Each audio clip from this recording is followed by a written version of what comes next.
ലാലേട്ടൻ dance ചെയ്യുമ്പോഴൊക്കെ theatre മുഴുവൻ ഇളകി കൈയടിക്കുകയാണ്.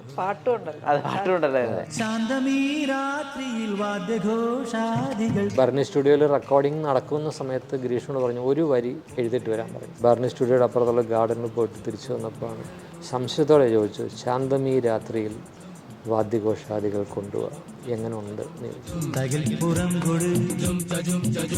പ്രഭുദേവയുടെ choreography അതിഗംഭീരമാണ്. അത് എത്ര കാലം കഴിഞ്ഞാലും എനിക്ക് തോന്നുന്നു ഇതുപോലൊരു ഒരു കോമ്പോസിഷൻ പറ്റുമെന്ന് തോന്നുന്നില്ല. ജാസി ഗിഫ്റ്റിൻ്റെ കാര്യത്തിൽ ആദ്യം ഞാൻ ആ ശബ്ദമാണ് എന്നെ ഇഷ്ടപ്പെടുത്തിയത്. ഫോർ ദി പീപ്പിൾ ചെയ്യുന്ന സമയത്ത് സാബു ചെറിയനോട് ഞാൻ പറഞ്ഞു നമുക്ക് ഒരു പുതിയൊരാളെ പരീക്ഷിക്കാം. അങ്ങനെ ജാസിക്ക് ഈ ഓഫർ കൊടുക്കുന്നു.